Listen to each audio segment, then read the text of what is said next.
Welcome back to Balancing Chaos with Gretchen and Kelly, except Kelly's not here, so I'm speaking for her.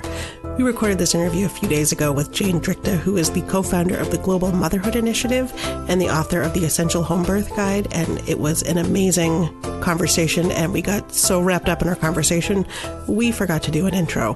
So here you go. Enjoy the interview with Jane. Today, we are joined by Jane Drichta, who is the co-founder of the Global Motherhood Initiative. Is that accurate, Jane? That is, in fact, accurate. All right. So go ahead and tell us about what it is that you do, because it's fascinating and you can tell it better than either of us could. Well, don't know about that. But Global Motherhood Initiative was basically a response to a trip that I took while I was consulting for another organization to Iraq last year. So I was working in the Kurdistan region, just doing baseline surveys for reproductive health, for reproductive minimum essential service packages, that type of thing. And I was working in a Yezidi refugee camp. And I don't know if you're familiar with the Yezidi story or if your listeners will be, but just to recap really quickly, the Yazidi are a minority who live in Iraq. There's some in Syria. There's some in Iran. There's been a little bit of diaspora up to Georgia. There's actually, strangely enough, a large Yazidi population in Memphis, Tennessee, which is odd to me, but that's where they ended up. And so Daesh, ISIS, came in August of 2014 with a mandate to basically destroy the Yazidi population. And the reason for that is long and sordid and goes back centuries. But basically, the Yazidis have always been a minority religion in the Middle East. And their kind of worldview is that God created the universe and then he kind of went off for a coffee and left it alone to kind of run itself with the help of some angels. And one of the main angels is the peacock angel. And his name in Arabic translates very closely to the word for devil. So basically it's a semantics issue that's been going on for centuries. And because of this, they've been very marginalized. And so Daesh came in basically to cause a genocide. I mean, they've been very open about this, that they wanted to destroy the Yazidi people. So they marched into these villages. They took many of the women, the young women, as sex slaves. They called them wives, but they're sex slaves, and many of them have been trafficked into other places. They killed most of the men, took the young boys to be child soldiers, and everybody else kind of literally ran for the hills. So they ran into a mountain called Shinkal Mountain, and they stayed there for a few weeks. It was August, so extraordinarily hot, terrible situations. Many of them died. And then the coalition forces, which at this point were basically the US, UK, Australia, France, carpet bombed and made a kind of a safe path for them to run. So they ran off the mountain into this village town called Dohuk, which is where I was.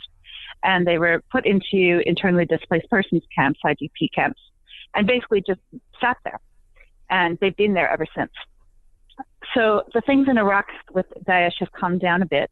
People are starting to go home, but there's still not, there's nothing there. There's no infrastructure for them. So that's a big issue. So a lot of the girls that were trafficked. Sorry? Can I just ask a quick question, just for clarification? Certainly. Okay, so the Daesh. Sorry, that's the acronym in Arabic for ISIS, and I'm sorry if I use those interchangeably. Okay, so ISIS Daesh, took out the Yazidi population. The villages. And now this is going to sound like a crazy question, but I try to not think about ISIS because it stresses me out. But is ISIS? What's their belief? What's their religious belief? They're very, very conservative Muslims. Okay. They're radicalized Muslims. So they didn't like that. They didn't like that the exists. God. They didn't like that the angel's name was similar to the devil. Right. Okay. And it's been a problem for the past 6,000 years, to be honest. Interesting. There's been lots of issues with the Yazidi, and they've just been very, very marginalized throughout their entire history, which is clearly insane. So so they came to Dohuk, which is basically the same place that I was working, and I came into one of these internally displaced persons IDP camps, and I always see everything through a midwifery lens. I'm a midwife by training. I also have a master's degree in global public health and policy. So I see everything through that kind of way of life. And I was looking at all of these women, some of them who had escaped from ISIS as sex slaves. Some of them, if their parents or family had money, were able to hire smugglers to bring them out of captivity. And they would come to this IDP camp that I was in. There was already a small Yazidi population in Dohuk, in the town. So that was a logical place for them to settle, for them to run to when all this went down. So I'm looking at all of this. I'm looking at these pregnant women. I'm looking at women in general. I'm looking at the oppression that they've been through.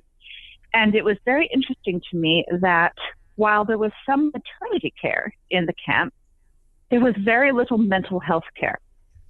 And obviously, as women, we can see that if we have a background in trauma, that horrible things have happened to us sexually, for sexual violence, reproductive violence, as soon as you get pregnant, even if you're doing well, and even if it's in the context of a loving, defined, fantastic relationship, this is all going to come back up, right? There's no way to avoid the trauma that these women have been through.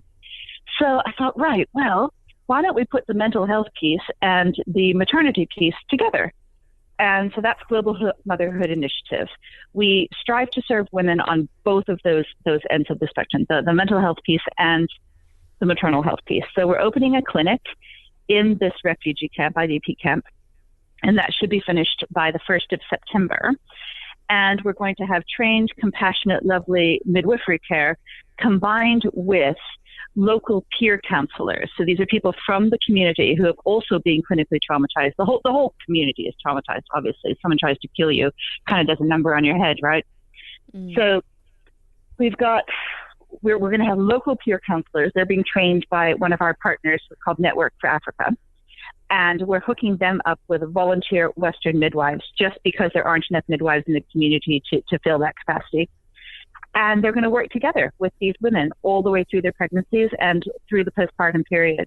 So we're very excited to make that a kind of a sustainable piece of our organization. And that's Global Motherhood Initiative. We're also starting another project in Uganda following the same model as well. So that's us. And you've opened clinics in other countries before, haven't you? Or have you? Yeah, or you've done, or because I remember in the way that I know you talking about going overseas to provide midwife care. So was that part of this, or was that the seed for Global Motherhood Initiative? That was the seed. I've been involved in overseas work for almost 10 years. I've worked in Uganda pretty steadily on and off for 8 years. I've worked in the Philippines. I've worked in Greece and refugee camps there. I've worked in the UK.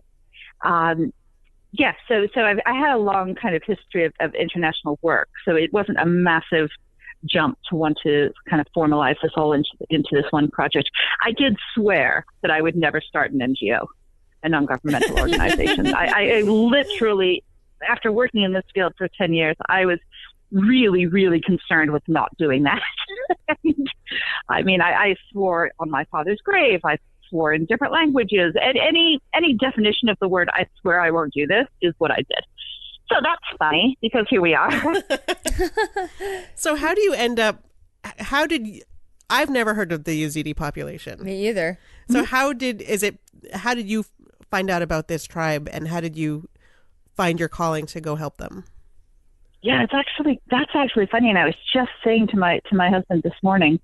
So the genocide all started in 2014, August of 2014. In August of 2014, I was actually on a religious pilgrimage of my own, hiking across Spain. I'm on the Santiago de Compostela trail. So I actually heard nothing about this, because I was off in my own world with very little wired in this. But they have always been a persecuted minority. The UN has recognized them as a persecuted minority. So they've always been there. I just honestly think that perhaps it didn't get through to the Western media. I mean, I hate to be media bashing. Everybody seems to do that. And I feel a bit sorry for the media, actually. But I just think it didn't really get out as much in the U.S. I have very strong ties to the U.K. as well. I hold dual citizenship, and I've studied there. And everyone in the U.K. seemed to know about them. So I think it might just have been a U.S. blind spot, to be honest. So do you have a grant, or how do you have the funding to travel to the countries and then also to open the clinic? Yeah, well, that's a good question, isn't it? Just getting by on a wing and a prayer like everybody else. To be honest, a lot of it is self-funded. We sold our house a bit ago, and we've used a lot of the money from that to seed this project. We are basically primarily small grants, not massive grants. We did a lot of the grants that you apply for. You have to have a very large operating budget, and we do not, which is a strength, but at the same time does cut us out of a lot of funding.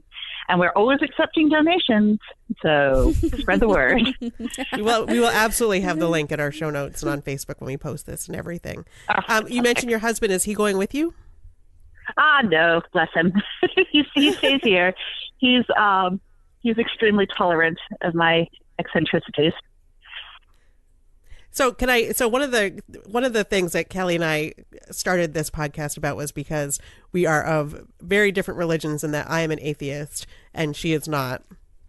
She's working out exactly what she is. She's a Christian, but she's working out which flavor. Goal, isn't it? Right. So you said you're on your own pilgrimage. Can I ask what religion you are? Yes, I'm Anglican. I identify as Anglican. Oh, we have been put out a list. That was one that was on the list, Kelly. That would be a good match for you. Because we're trying to find a good flavor for her, because she's very social justice minded. Mm-hmm. Well, in the United States, it's the Episcopal Church. Check them out. They're fabulous. Pretty cool. See? Yeah. Oh, Gretchen, my atheist friend, don't you worry, created a spreadsheet for me in Excel of all the potential religions. We got all the churches in the area. We've got special notes on them. Some churches have gardens, dogs. That's hilarious.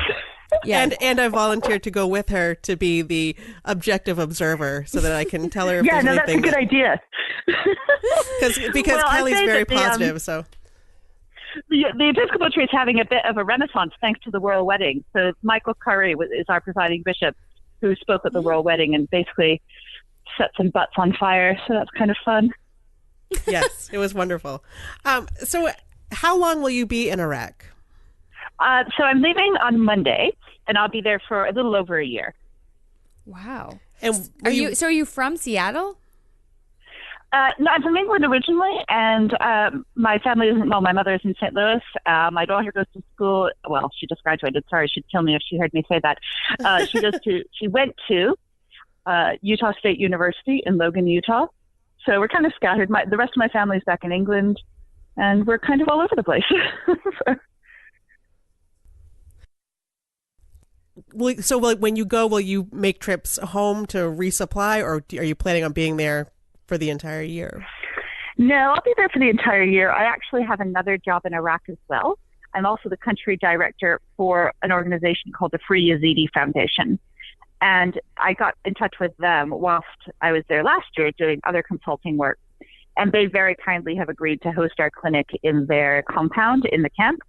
And then they offered me the job of country director as well. So I'm basically blending these two jobs in two organizations, which is nice. So that's great.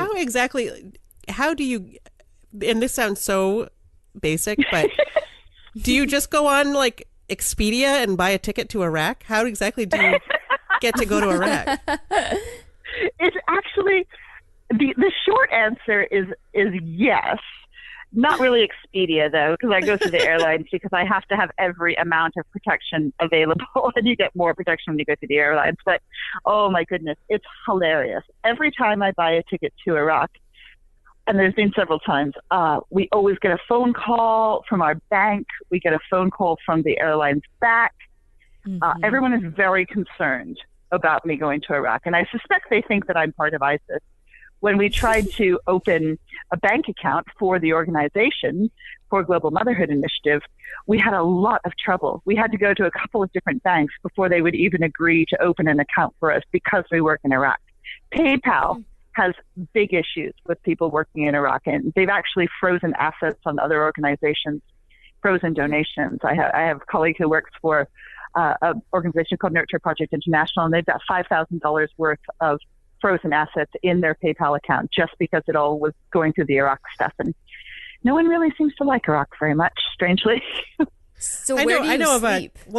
So just on the bank thing, I know of a woman who I know on Twitter whose daughter, her name is Isis. And a relative sent money to buy a birthday present for her daughter Isis. So it said, here's $50. for ISIS. And this is like in the U.S. And that got frozen and they got investigated because they were like, she was like, no, she's 10 years old. Wow. That's an unfortunate name, but though. My goodness. It wasn't unfortunate when she named her 10 years ago. It is today, though. Yeah. Yeah, so where it's do a you lovely goddess. Which is why I think, is that why you say Daesh, or is that what they're known culturally there? Because I've seen those different names. Yeah. And I've thought we should go with the Daesh thing. You know, just to save these 10-year-old just say that. Just get away with everything. But so where do you stay? At this point, we have to just have long conversations with everybody officially. You should see it when I'm trying to get back into the U.S. That's entertaining. Oh, I bet. I can't even imagine. Passport stamps. Yeah, I'm on every list imaginable. But that's okay. I just see it as an educational thing, and I show them the pictures on my phone. And I mean, by the end of it, I've pretty much convinced everyone to go there for a holiday. It's a lovely place. -4. Yeah, it's fantastic. So it is a lovely place. So where do you stay? How do you ensure you're safe? I have, well, first of all, for my organization, I have a 29-page security document. But for myself, we have a lovely volunteer house because we do have Western volunteers coming in. I need to ensure that they're safe. And it's in a gated community with a guard. It's about 20 minutes from the camp. It's quite safe. And we're in the Kurdistan region of Iraq. So it's the northern region. It's a semi-autonomous state. So it's not quite as oppressive and dangerous as you might think. The people are lovely. I mean, I could not ask for more support in the local community. They're absolutely amazing. So. Interesting. So some people, I hear an argument a lot of time when in global initiatives such as this, they'll say, and when you're not from the United States, so this may not pertain to you as much, but some may say, okay, well, we have similar issues here in the U.S. Why not do something like this I get here? This all the time. I get this okay, all the right. time. I figured you would. There's a beautiful friend of my 85-year-old mother's who always wants me to go to Appalachia. Like she's constantly saying, Jane, go to Appalachia. Why aren't you working in Appalachia? I'm not quite sure why she's glommed onto Appalachia, but that's definitely a thing.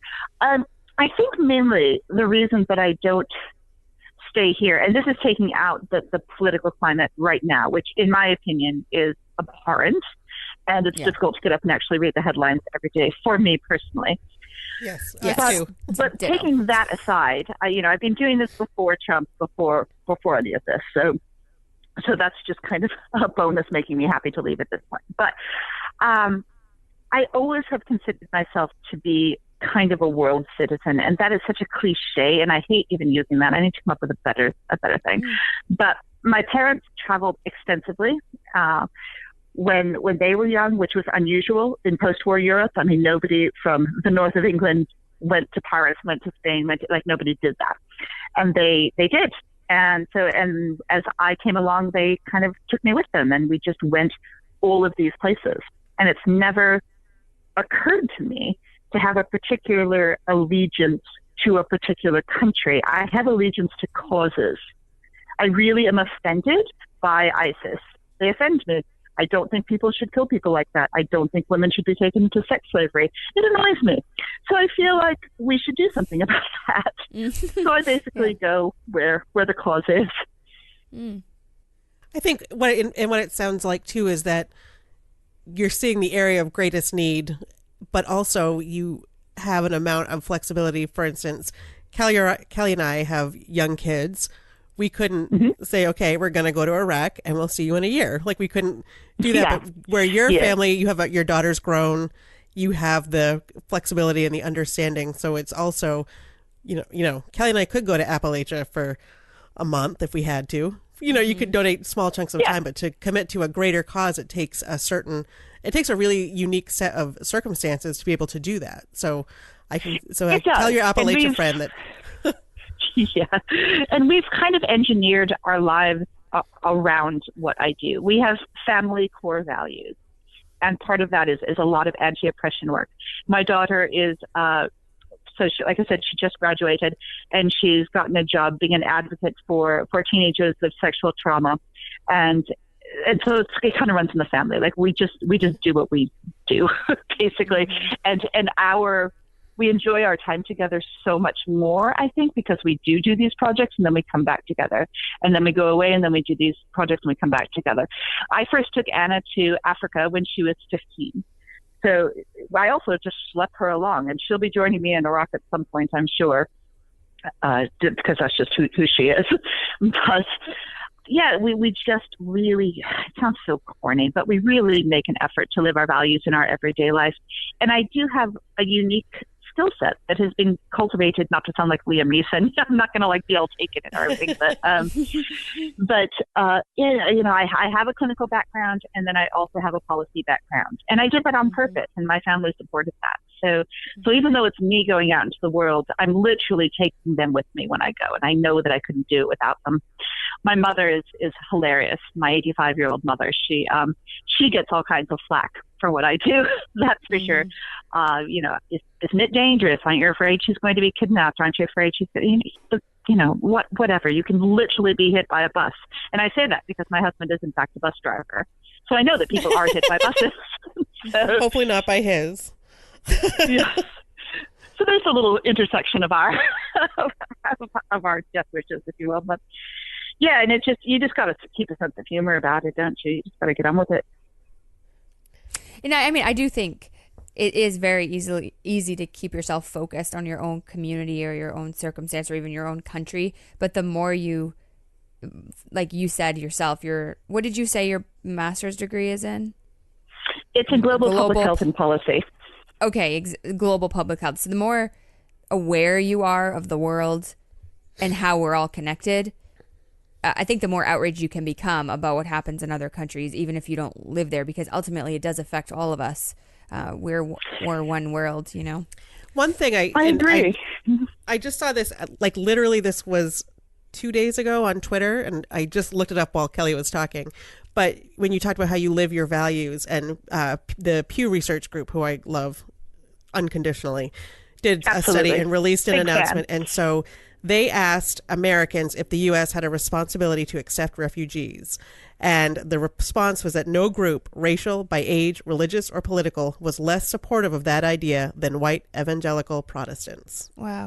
Oh, I saw that research. I saw the headline, and I didn't read the article because I thought it might make me really angry, so I chose not to. But the Washington, the link that I had shared came from the Washington Post, so I'll put that in our show notes. But and as somebody who's an atheist, and Kelly and I have discussed this before, and that in some ways I tend to be more Christian, in quotes, than some Christians I know because of, if you look at the basic tenets of faith of being kind to others, and where I had food and you had none, or you were a stranger and I welcomed you, and those kinds of things. And I will never understand how a religious group can unify to keep people out and to prevent people from having the things that I'm pretty sure that the Bible thought you should have. Right? Isn't it weird? It's so incredibly bizarre. And in no way do I ever want to think that, religion is the only way forward. I mean, really, honestly, being a good person is independent of religion. Religion is for yourself. It's personal. It's where you draw your own strength. And other people have different ways of drawing their own strength, so they can go out in the world and do good. It's got nothing to do with it, to be honest. Yeah, we were in, my husband and I actually just took a vacation in Jamaica. We got back a couple days ago, and I had to force myself not to look beyond the surface of the resort we were staying at, because it goes into this global issue of, they have some significant issues and challenges in Jamaica, and we could all just turn an eye to it, but it does affect all of us. But anyhow, we met this woman in a hot tub. As you do. And she was just so wonderful. So, what did she tell me she liked to be referred to as? A woman of the Caribbean. Anyway, she was black, but she said that it irritates her how every black person is just called a black person, because they all have different heritages, and they all want to be referred to in different ways. But anyway, the ultimate point is that she told us this story about how her brother-in-law is a man of color, but he is the head surgeon for this very specialized gastric procedure, and an evangelical Christian had come in and didn't want him to operate. So when he came down to the room to introduce himself, he told the chief of surgery, "I don't want that man to operate on me because I want you to find me a white doctor." And they went all around it. And anyway, he did end up letting him operate, and the procedure went well and everything was lovely. But I just thought, I don't understand that at all. I mean, it's, and that's why I've been going through a little bit of conflict with religion specifically, because the idea to not let someone operate on you because of the color of their skin, and the idea to say we're not going to help refugees, or that we're not going to worry about pollution in the oceans, or environmental awareness, like we're having guns, you know, it seems right? kind of that's the ultimate one, isn't it? Yeah, it just seems really wild to me. And I mean, we had an issue in our own neighborhood about this chemicals on the playground, and people were attacking people about the type of pesticide, and then people are like, well, I don't care, I don't have kids. Did you see some of those comments? And it's just so interesting to me how we can be so focused on our own little bubble, as if these other factors don't affect us in the whole world. It's so interesting, isn't it? It's so interesting, the paths that people choose and what they choose to include in their lives and what they include to exclude in their lives. I really do think it's fascinating. So you're, as a women's healthcare midwife provider, there was also recent research showing that the U.S. has declining maternal mortality rates. Mm-hmm. You medical people would understand terrible. That more. We're like as bad terrible. As third world countries. Definitely. And that's, people always ask me why, and the answer is always structural institutionalized racism. Everything goes back to that. I mean, the United States was built on this, and so it permeates every single layer of our public life and our private life, I'm sure.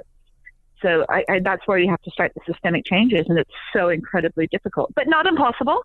Not impossible. There's been really good research done on the centering pregnancy model, just taking reproductive health as an example, because that's, like I said, that's my jam. And I don't know if you're familiar with centering pregnancy model or not, but it was founded in the 90s by a certified nurse midwife named Sharon Rising, who is amazing. And it basically takes instead of going to individual appointments, women come to groups, and they form community bonds. They do a lot of their own care, to be honest. And then there's a health education piece that's given by a midwife. So we're adopting that model with Sharon Rising's blessing in Iraq, and hopefully Uganda soon as well, where it will be group care. And we think that that's a good model for us, just because it just informs the social cohesion of the Yazidi. I mean, they're just so wounded right now and so traumatized. Every single person in this camp is clinically traumatized. So if they can come together and support each other without my interference, that's the best bit ever. So we're having these 4 training peer counselors, and they're going to be running the groups, the pregnancy groups.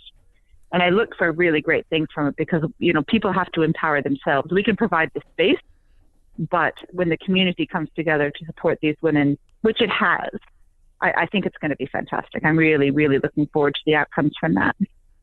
Well, we had I don't know if that was that specific model, but where I used to live in the southern part of the state, and my friend attended a nurse midwifery clinic that did the group visits, and it is incredibly powerful, because it's so powerful, right? You develop a network of people who are at the same place in life with you in terms of their pregnancy, and then afterward they all did the breastfeeding group together. And then she had mom friends who had kids the same age. And it makes sense. And I actually think we should consider it for other chronic conditions, or maybe even teen they visits. Are. Centering is doing that. They have a they have a new group called Centering Global, and they've worked it. Or sorry, I'm wrong. Group Care Global, and they've used it for diabetes and a couple of other chronic conditions. And yes, it's gone over really, really well. we're social creatures, aren't we? I mean, we're all social creatures by nature. Even the most introverted of us, of which I am one,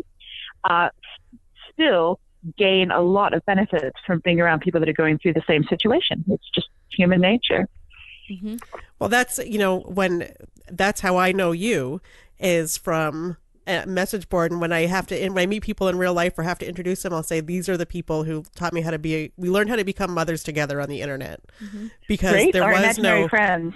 Yes, exactly. Because there was no set group center model like that. I actually, I work at a university, and with my second pregnancy, I had not worked there with the first one. With the second one I did. And our nursing department, their OB class made me their guinea pig. And so I would go up to the lab and they would find the heartbeat and they would measure the fundal height. And then I took a different student every time to my OB checkups. So my husband never went, because I was kind of like, he doesn't need to come. It's going to be 15 minutes in and out. So I had a different 18-year-old girl with me at every appointment, and I finally had to they were kind of giving me the side eye, like, why do you keep bringing these people that you obviously don't really know to your appointments? And so I finally put it on my record that, because sometimes they would show up before me, so that was on there that she works at HUSA and she's bringing a student, she's letting a student observe. And then when I actually delivered, their clinical days were Monday and Wednesday. I was induced. And when they went in, I was induced on a Monday. So when the clinical instructor gave out assignments and they were like, who's on the floor? And they were like, okay, we have Gretchen in room 1. And the whole group cheered, and the clinical instructor was different. She was like, what? Yeah. So I had a student there when, and I had a traditional medical American birth, but they were there with the scalp monitor.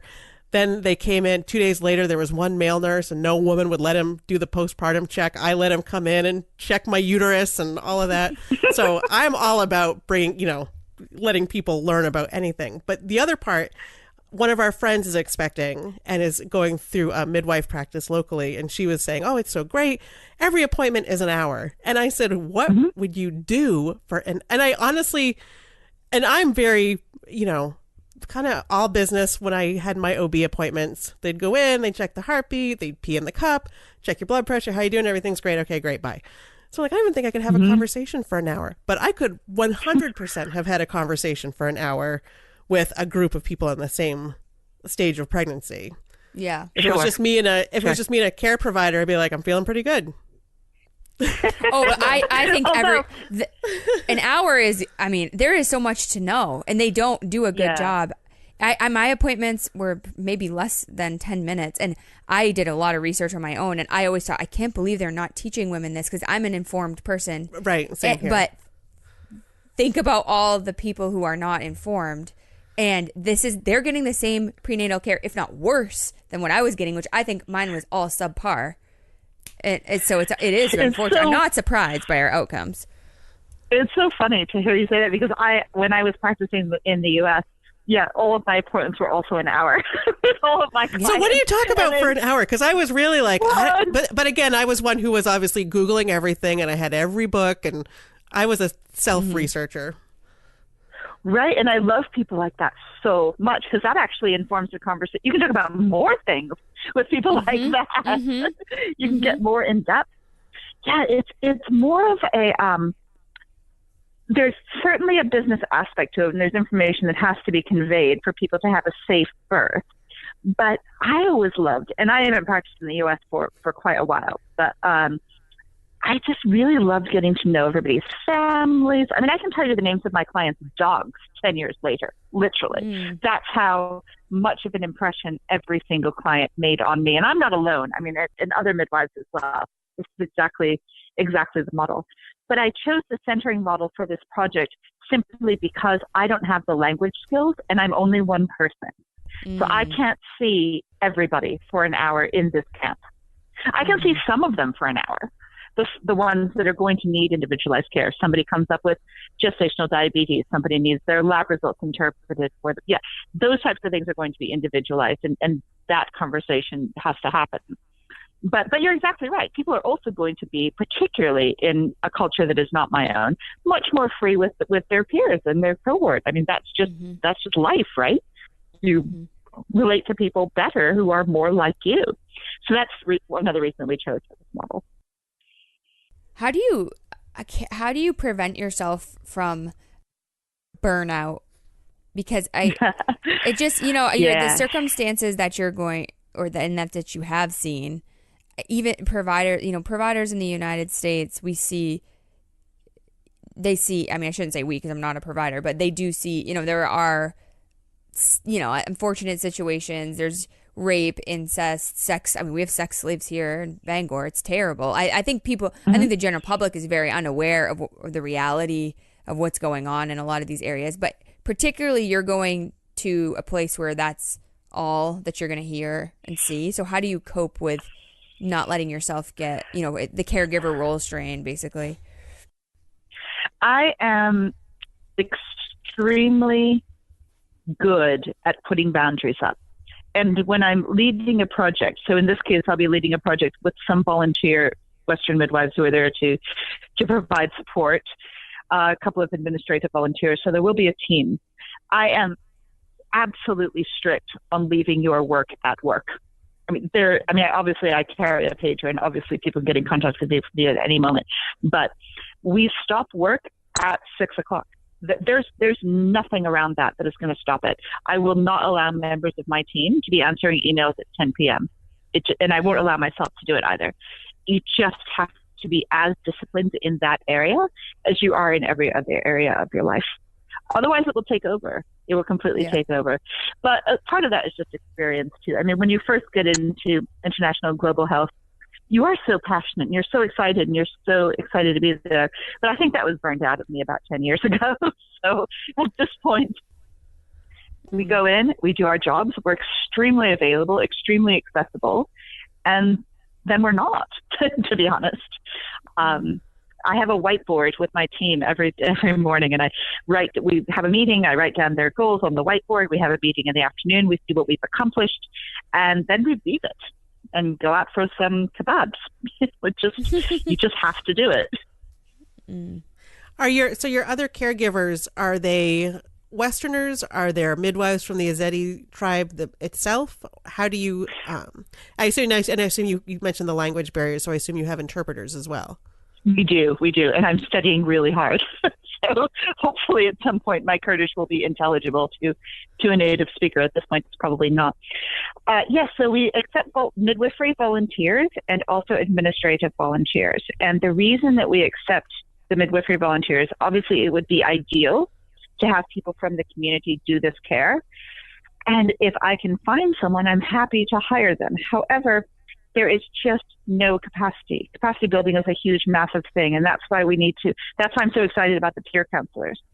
But there's just not enough healthcare professionals. Iraq has been at war with various people for 15 years.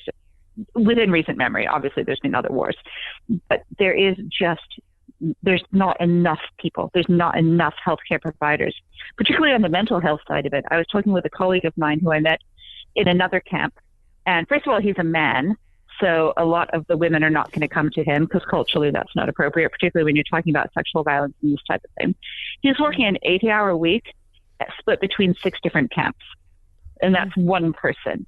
There's just not enough. So that's why I would love to put out a call for any midwives, family practice docs, maternity nurses, anyone who would like to have a chat about working in Iraq or Uganda, because we're starting that project up as well, to get in contact with me through the website.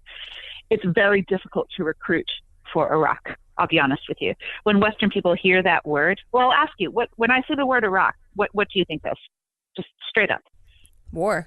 Bombings. Yeah. Like people in the streets with guns, straight up everything that we see on the media when they say Iraq. Yeah. And that's hard to say to people. Oh, and this will be a lovely experience. Please come over, and try not to get blown up. Like it's hard to work past that and get to people's hearts where they can actually see what's really happening as opposed to what we've shown, which is not to say that it's completely wrong. I mean, I was in Mosul last year and there were bombs dropping and there were snipers on the roof and there was all this nonsense crap. It was nuts, and really annoying. But where we are is fairly safe. I will never say 100%, but fairly safe.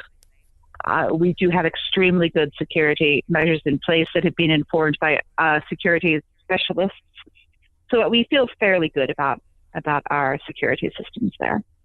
And the people are lovely. I just have to keep saying this, that the Iraqi people and the Kurdish people are absolutely insanely fantastic. So what would it take, or what would it take to get in a training program established over there? A training program for midwifery? For providers. What are their laws in Iraq for medical training? Well, they're a bit loosey-goosey at the moment. I've done a lot of training for, in fact, that's what I was in Mosul for, is we were doing training for, this is for when I was working for another organization, but our mandate is breastfeeding in emergencies. This is for Nurture Project International, is the name of the organization I was working with. So I don't know if this actually got out in the Western media. My husband says it didn't. But towards the end of the battle for Mosul, Daesh had imposed an internal embargo, so there was no food getting into the city of Mosul. It was blocked. So people were starving. So there was a famine. And did you hear about this? Have you heard any of that? Okay. Well, there you go. I don't think so. I feel like there's in our house we purposely don't watch TV news because I have that's reasonable. young kids. And I get a lot of news from social media and Washington Post and things like that. So but I can't say that I know about the famine in Mosul. And I would consider myself fairly well educated on current events. Mm-hmm. Yeah, it was pretty tragic. So Daesh at this point was in control of basically all of Mosul, more so in East Mosul than West Mosul. So it's divided by the Tigris River. And that was also crazy to me when I saw the Tigris River, right? Because we all, when you're a kid, you're like, oh, the cradle of civilization. Like, it's nuts. Exactly. The history that is there. The Fertile Crescent. Isn't that near there? So, the Fertile Crescent? Yeah, it's like the Tigris and the Euphrates. And oh, my God, there it is. So it was very cool. And I think we're Facebook friends, Gretchen. You can look on my Facebook profile and you can see a lot of pictures of where I was and what we were doing and pictures of the river. But it was just a bit, there was this horrible famine and babies were dying because their mothers didn't have breastfeeding skills. And we all know that breastfeeding is so much more complicated than what, shoving your baby onto your breast. Obviously, it's natural, but that doesn't necessarily mean it's easy. And also a lot of the traditional knowledge has been lost. So in our culture, it was lost because our mothers and grandmothers probably formula fed for all of the reasons, but in Iraq, the people had just been killed. There was just no knowledge. So you had these babies whose mothers didn't have the support to breastfeed, and there's a famine. So there's no formula milk. There's no breast milk substitutes getting in or out. They were basically feeding their children watered down ketchup just to keep them alive. They were boiling cardboard to just get a little bit of whatever nutrient could happen. It's really bad, right? So obviously that is in fact offensive and we didn't like that. So we went in and we were doing breastfeeding, really technical breastfeeding support for providers that had chosen to remain in Mosul. So the battle for Mosul lasted about 18 months. And most of the providers left. If you've got money, you've got whatever, you can get out.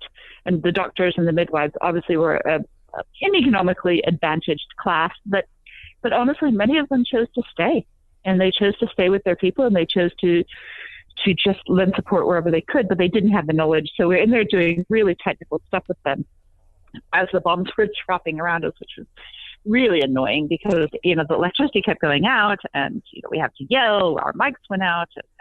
Anyway, so that's kind of the technical aspect of what we were doing. And I think we did some really good work there. And I hope that the mothers who are breastfeeding now, because of what we did, can now pass that down to their people, and we can make the chain of knowledge available again when it was broken. And we've gotten the Yazidi population in our camps too, because a lot of the women who had this knowledge were either trafficked or killed. So now we have young girls, because culturally they marry young, they have children young, 16, 17, 18, that's just how they are. They don't have the knowledge. So also postpartum support is an incredibly, incredibly important part of our work there. And I think if we can access the traditional birth attendants in the camps, so you have the old Yazidi women that have been delivering babies forever, learned it from their mother, who learned it from their mother, who learned it from their mother. They're very active still in the camp situation. And so hooking into that network, which we've been successful in doing, is also a large part of our work. Do you work with, like, I feel like when we think about these global healthcare models, I like Doctors Without Borders is one that you hear about a lot. Is that, do they work in Iraq, or are they? They do. They don't work where we work, but they definitely, Médecins Sans Frontières definitely has a presence there. And I love them. They do great work. Yeah. And this sounds like almost like, and what you're doing sounds like a very focused, specialized, you're very focused and specialized on what you do and who you're doing it with and for, which is really interesting. And I'm sure I have found over the past 10 years working in global health that we call it mission creep, like you're doing something and then something else also sounds good and then something else leads from that. And it's very tempting to follow down all those rabbit holes and try to do everything. But we're very small, and I've done this on purpose. And we are very, very focused. Yes, we support pregnant and postpartum women with maternity care and mental health support. That's what we do. I think that's how you stay successful in anything. I hope so. Being very focused. What is it? There's a book even on it. It's The One Thing. I think we'll find it. Yeah, it's something like if you put all your energy and focus on one thing, you'll be so much more successful. I remember reading a book, and I will have to look it up, but it was about, they ended up being, I think, partners in healthcare, but it was an author who followed a doctor from Boston who did a ton of work in Haiti. And it's Paul Farmer. Paul Farmer, yes. Yeah, Partners in Health. Yeah, absolutely. No, he's amazing. And the book was written by a nonfiction writer who's written all different kinds of books. And so I didn't really read it because of the subject, but because of the author, because I liked his other work. And I'm blanking on his name. But it was really fascinating just to hear about how to even imagine what other healthcare systems or lack of look like, because we're so quick here to complain about a long wait at the doctor's office. Like, the appointment said 11:15 and it is now 11:25 and I haven't even called in yet. But really, that's like the stupidest thing in the world to complain about. You know, it was really interesting to read his book and then look around at our own systems. Well, when I was in Jamaica, I went and saw the nurse right away, and I asked, well, it probably was a couple days, but we asked her about the hospitals, and they said they don't have a hospital in every parish, which is like every state. And the closest hospital to us would be 2 hours away. And then I was reading that there may or may not be an ambulance available. And so but then they do have public hospitals, which is interesting, public versus private hospitals. But anyhow, their healthcare system is nowhere near as sophisticated as ours. So I didn't want to do anything risky there because, you know, our healthcare system's terrible and we know it. But at the same time, we don't even understand what some of these other countries are dealing with in terms of their resources. Healthcare systems analysis is really fascinating, and I worked with it a little bit in my master's program. And there was another master's program. So I went to Queen Mary, University of London, shout out, for my master's, and yay! And there was a health systems master's that was going on at the same time. There was a lot of overlap in the classes, and it is really, really interesting comparing and then analyzing why the system has built up the way that it is. And a lot of the systems so I worked in Africa for a long time, as I said, and a lot of the systems there and in the Middle East were based on the UK system because of colonialism and imperialism and all of those awful isms that we are trying to now recover from. But yeah, it's basically a lot of the healthcare systems in under-resourced countries are Britain pre-NHS, so Britain in 1930, shall we say. And that's certainly how maternity care looks in those environments, and it's not pretty. It's absolutely not pretty. So one of the things that we work with very, very intensely with our volunteers and in our pre-training program is how to inject compassion into every single move that you make. Like you are walking compassion when you work for me. It's not negotiable, because everything is based on that, right? You can get away with a lot if you feel that your provider loves you and respects you. You're going to give a lot of leeway there. And I think there's so much research on this. Mm-hmm. There's so much research on that. Yeah, absolutely. Yeah. Absolutely. I mean, even if you make a mistake, but you're compassionate, you know, the outcome may not be as bad. Exactly. The relationship's better. It's they're magic, more likely to. Right? Yeah, it is. It's absolutely incredible. magic that we can have, that our emotions and our psychological state can affect an unborn baby's health. That's crazy talk.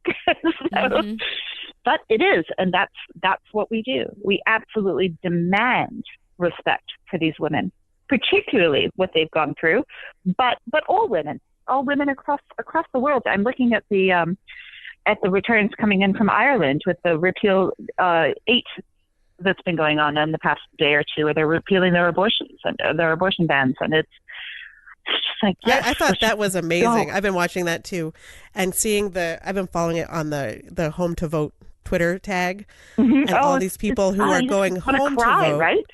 And then there are people who are saying, like, there are people who have been out of Ireland for long enough that they can't vote, but they are paying for citizens who could vote. They're buying their plane ticket. So they're saying, look, I can't go home to vote. I hadn't heard that. Isn't my that gosh, beautiful? And so they said, I'm going to cry. I'll find the article and I'll post. This will be in the show notes too. But they are saying, you know what, I can't do it, but who can? And I will buy your plane ticket so that you can go home to vote. And it's like a landslide of yes votes, which is amazing. And it was like this great article. The one that I'm going to post talks about how she traveled so that for all the hundreds of thousands of women that had to travel before her. So all these women who had to travel at the last minute to seek abortion care. Yeah. And so she's UK, like, I can fly over. I can make this trip to prevent other people from having to make this trip in the future, and in honor of those that did in the past. It was wonderful. So I will be sure to post that in the show notes as well. When women come together, we're unstoppable. And I think that that's really shown in the Yazidi population. They're marginalized to begin with. They've been completely oppressed for literally millennia, which is weird to us in the West to think about millennia's worth of oppression. And yet they're still getting on with it, and they're still open, and their hearts are open, and they want to love their children and bear their children in safety and love. And how can you not support that? I mean, that's what it is, right? And they have again, reproductive choice is the most important thing. They also have the ability not to bear those children if they wish to. And if that's the most important thing to them, that's fantastic as well. We really can't be stopped. We just need to tap into our power. I really feel like I was talking to a friend of mine who texted me and said, you know, that she's like, am I going crazy? I just feel like we're on the verge of, you know, another Hitler. Like she's like, this is crazy. And I'm like, no, it is crazy. And I said, but like I started listing, here's all the things that give me hope and all the things that make me hopeful that that's not going to be the case. And all the ways I see women all of a sudden, like I had never been in a protest march ever in my life. And we did the gun march and I did the women's march, and I would never have done that. I would never. And so I was saying that one of the things too is that, even this podcast is one little voice out there to say we are just to share our experiences as women. And I would not have done it, I don't think, without this current climate, because like, oh, that's going to be extra time and energy. And I love podcasts. I always wanted to do it, but it really sort of almost fired something up like, okay, I am going to make my voice heard and I'm going to share my opinions. I'm going to elevate other women's voices, which is why I'm so excited that we got you to call in and do an interview with us, because I want to elevate other women as well in whatever little way that I can. And, you know, I am so much more politically knowledgeable than I would have been if Hillary had won. And that sounds almost terrible, but it's almost like I don't know. I read somebody who called it like a booster shot for democracy, like because it's activating people. And when you look at these early primaries and these early returns, and it's women are winning everywhere, and women of color are winning. And I just have this, like this, that's what helps me get up every morning and feel like we will beat this, we will get through this, and we have to just keep charging through. But if women were in charge, everything would be awesome. So we just have to get there. It would be a very different place, definitely. It would definitely be different. And I'm on the same page with you in that I want to elevate the Yazidis' voice, and I want to elevate our community in Uganda's voices. Like, these are people that we don't hear from. As you said, you hadn't heard of the Yazidi, and they're one of the oldest ethnic groups in the world. Like, since the beginning of creation, they've basically been there. I mean, they're extraordinarily rooted in this place, and no one's ever even heard of them. So we'll just change that, because that's ridiculous. Yes, so this is one little voice out there to help change that. So we always end with a favorite thing. So do you have, what is one of your favorite things? And it can be anything, like an experience. It can be, one of your favorite things in Iraq, or one of your favorite things as a midwife. You know what? I'm going to go a bit off the rails here, I think. Oh, good. I'm going to. So my favorite superhero is Iron Man. I adore Iron Man, and I won't give any spoilers for Infinity War in case anybody hasn't seen it yet. But what I really like about the character, and I really like about Tony Stark, is that he tends to do either the right things for the wrong reasons, or the opposite.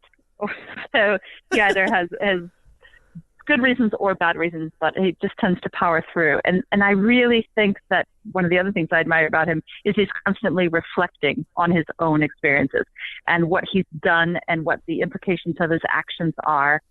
And I'm a huge geek, in case that didn't come through. But I really think that we could take a lesson from that we look at our actions, we look at the consequences of our actions, and then we either say, yeah, that's good, carry on, or we change them. And maybe we change them wrongly, but that reflection is the important part. And that's what I would like to integrate even more into my own life. I'm constantly looking at what we're doing, constantly making sure that we're putting other people first, putting the Yazidi first over us. This isn't about Global Motherhood Initiative. It's about the people that we serve. So that's where my passion is, and that's where it lies. I think that's absolutely great. Yay, Iron Man. This is going to be like are there movies in Iraq? There is one theater that's close to me, and I can't wait to go watch Infinity War dubbed. That'll be amazing, dubbed into Kurdish. It'll be so great. It's just one of those things that you're saying that I was like, wow, I wonder if she's going to be able to see movies, because it really is that vision of not a place that you would consider there to be a movie theater. Kind of. Right, but all I can picture is a desert. And there's roads, and Iraq was a developed, that's the thing, I'd never been there before, as I said before last year. It's not like when I work in Africa, where it's an under-resourced nation. It's always been an under-resourced nation. There's reasons for that. We're trying to change that. It's not out in so our project in Uganda is way in the bush, way rural. And we're partnered there with an organization called Mother Health International, which is a fantastic organization. And we are extraordinarily rural, working with South Sudanese refugees in the local communities. It's very different from Iraq. Iraq was a thriving, first world, developed nation. And now it just had a bit of conflict. So it will be okay again. It'll get there again. At some point, I will be able to use an ATM and expect money to come out of it. At some point, I will be able to send a letter and expect it to actually get where it's supposed to go. None of that stuff is happening now, but it will. Wow. I have hope. Do you have cell phone reception over there? Yeah, absolutely. Oh. Well, we have WhatsApp. We use WhatsApp almost entirely. There's usually Wi-Fi in my flat. There's a lot of intermittent electricity situations, but like I said, I'm used to working in Africa, so I mean, I'm just excited there's electricity at all, and a toilet. There's a Western toilet. That's exciting to me. So, wow. Because I'm getting older, I can't squat the way I used to. So. It's all about the toilets, isn't it? Always. Yes. So my favorite thing is it's in line with your story, but it's a children's book, and it's What Do You Do with an Idea? Have you ever read it? No, I haven't. No, I want to. Oh, it's so great. What Do You Do with an Idea? Kobe Yamada. And it's all about this little boy who has an idea, and it follows him, and then he's uncomfortable about it, and he's worried about what people might think about it, and finally he embraces the idea, and then the idea is everywhere, and the final page is what you do with an idea is you change the world. So I love it. I read this book at my son's school this week, and at the end I asked the kids if any of them had any ideas, and the first little girl raised her hand and she goes, I had an idea last night that everyone would be kind to each other, and that would really change the world. Aww. And it was so That's sweet. pretty much it. Yes. That's it. I know the teacher and I were both said, yes, yeah. Exactly. That's pretty much all it would You take. got it in one. You absolutely have it, love. That's it. It really would change the world. So anyway, it's a great book. So my favorite thing is throwing back to when I had little babies and toddlers, but it kind of tied in with thinking about your mission. And it's the thing that I give to expectant parents when they're first time expectant parents. And it is the nose Frida. Do you have a nose Frida? Do you have one, Kelly? I think I did, the little sucker. Yes, the little snot sucker. I didn't love it though. I love that thing. And I would give it, and I will give it to people. And it's funny because I'll give it to them and they'll read it and they'll be like, this is disgusting. And I'm like, no. So my thing is that when you are in charge of blowing someone else's nose, you want it to be as quick and efficient as possible.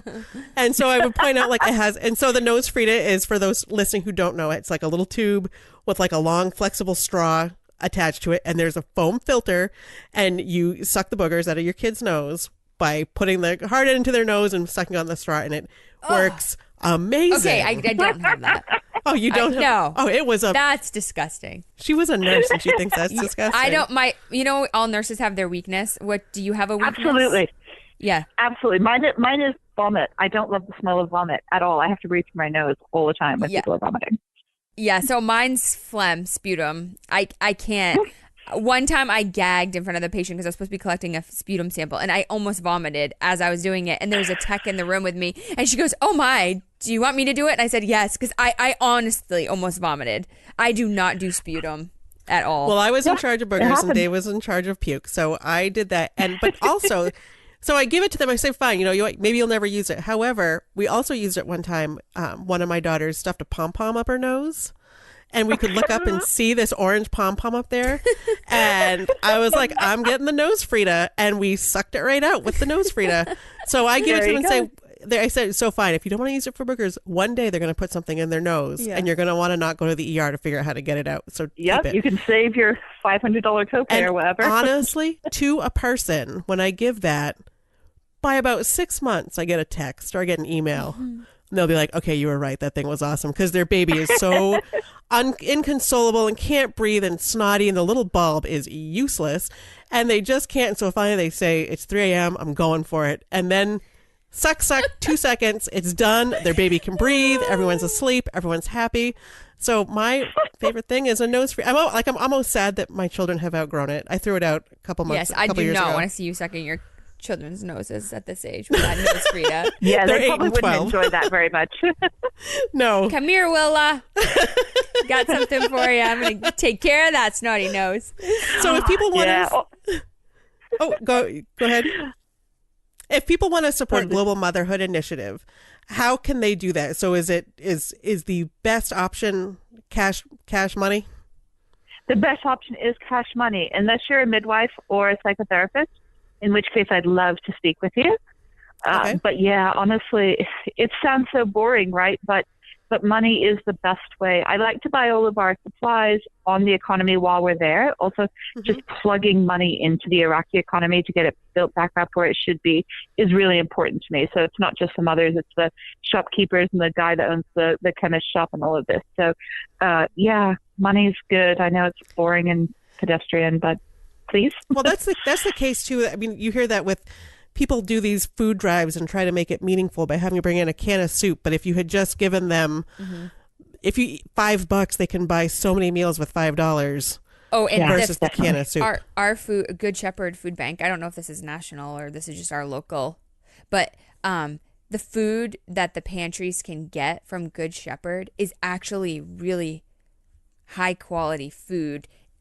I think they say they pay 30 cents a pound for it. So your dollar goes 10 times as far, and they can get organic carrots, apples, than if you just give them all the food you don't want to eat. Right. Yeah, exactly. That's what people usually do. Like I've had the stewed tomatoes in my cupboard. Yeah, rice-a-roni. Here you go. That's lovely. Yes, exactly. Right. So are you able to donate from your website? Yeah, totally, absolutely. Okay. So it's www.globalmotherhoodinitiative.org. The other part is when people give in-kind donations, so donations that are things, somehow I have to get them there, and that's quite an undertaking sometimes. So because we don't live in the capital, we don't live in Baghdad or Erbil. We live kind of a bit further out. There's no mail, so it's a thing. Money's good. Mm-hmm. Mm-hmm. All right. Well, thank you so much for giving us. We've been talking for over an hour now, and it's been fascinating. And I wish you were on the East Coast because the three of us could seriously have a conversation. Yeah. More like for a day.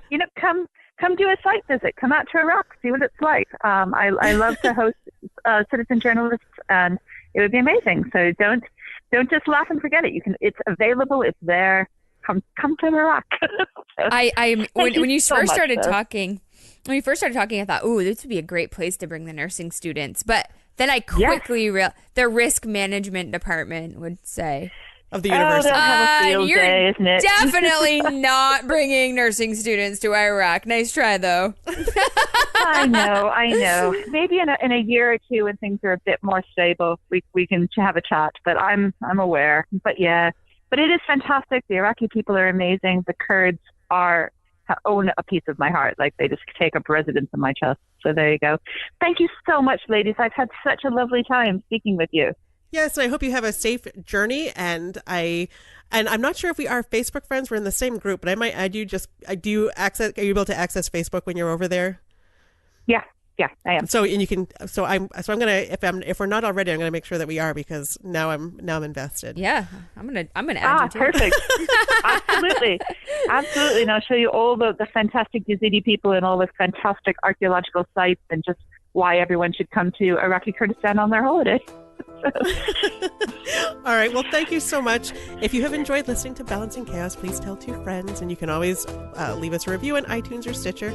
And Jane Drichta, thank you, and I hope you have a safe trip, and we'll talk to you next week. Bye. Bye.